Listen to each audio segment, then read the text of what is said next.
Assalamualaikum warahmatullahi wabarakatuh. Selamat siang dan salam sejahtera untuk kita semua.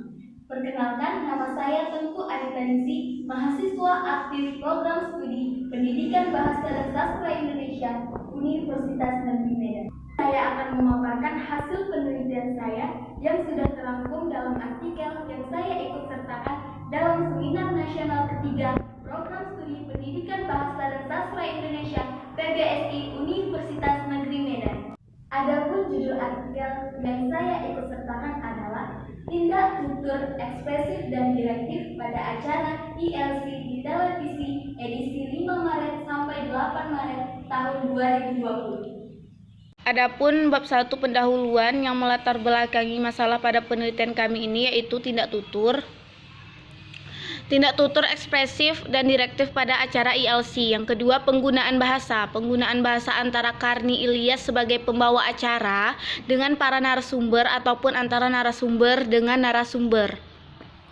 Selanjutnya ada identifikasi masalah. Yang pertama itu bentuk tindak tutur ilokusi, bentuk tindak tutur perlokusi, dan bentuk tindak tutur lokusi. Selanjutnya ada bab 2 kajian teori. Yang pertama, pengertian pragmatik. Pragmatik adalah cabang ilmu bahasa yang mempelajari struktur bahasa secara eksternal, yakni bagaimana satuan kebahasaan itu digunakan di dalam komunikasi. Menurut Wijana tahun 1996 halaman 1. Yang kedua, pengertian tindak tutur. Menurut Abdul Chaer dan Agustina, tindak tutur merupakan gejala individual bersifat psikologis dan keberlangsungannya ditentukan oleh kemampuan bahasa si penutur dalam menghadapi situasi tertentu.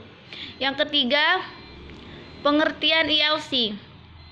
ILC merupakan sebuah program unggulan TV One yang berupa acara talk show yang dikemas secara interaktif dan komunikatif untuk menyajikan perkara terkait masalah hukum. Selanjutnya bab 3 metode penelitian. Jenis penelitian ini merupakan deskriptif kualitatif. Yang kedua, objek penelitian. Objek penelitian ini adalah tindak tutur dalam diskusi yang terutama pada tindak tutur direktif dan ekspresif. Yang ketiga, sumber data. Sumber datanya diperoleh dari tayangan televisi ILC mulai dari tanggal 5 Maret sampai tanggal 8 Maret 2020. Yang keempat, teknik pengumpulan data. Teknik ini kami menggunakan teknik simak. Selanjutnya, bab 4, hasil penelitian dan pembahasan. Hasil penelitian dideskripsikan dalam bentuk tabel yang disesuaikan dengan rumusan masalah dan tujuan penelitian. Penjabaran dalam pembahasan dilakukan berdasarkan hasil penelitian. Yang pertama, pembahasan mengenai bentuk tindak tutur ilokusi direktif. Wujud tuturan yang pertama yaitu Karni Ilyas berkata, apa yang harus kita lakukan? Tentunya kita berharap ada sosialisasi dari pemerintah pusat maupun pemerintah daerah yang konsisten dan juga transparan sehingga masyarakat juga bisa waspada akan apa yang terjadi. Tapi di lain pihak, ini juga akan dilakukan sangat hati-hati. Ternyata masyarakat kita juga rawan kepanikan. Tindak tutur ini dikatakan tindak tutur ilokusi direktif karena Karni Ilyas menyampaikan permohonan kepada pemerintah pusat dan pemerintah daerah untuk mengadakan sosialisasi mengenai corona. Yang kedua, wujud tuturannya yaitu Karni Ilyas berkata, kita akan mendengar ceritanya dari warga Depok sendiri yang diwakili oleh Ibu Firni. Bagaimana situasi yang terjadi, Bu? Kemudian Ibu Firni menjawab, jadi perkenalkan saya Firni, sebelumnya saya ikut suami tinggal di Wuhan. Saya termasuk salah satu alumni dari Natuna.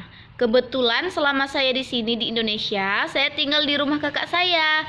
Dan kebetulan satu kompleks dengan 2 orang yang terkena virus corona. Saya pribadi kaget ya. Nah, tuturan kedua ini merupakan tindak tutur ilokusi direktif karena Karni Ilyas tidak hanya menanyakan kepada Ibu Firni, tetapi juga secara tersirat menyuruh agar Ibu Firni menyampaikan tentang bagaimana ia bisa tinggal di Depok dan bertemu dengan 2 orang yang terinfeksi corona.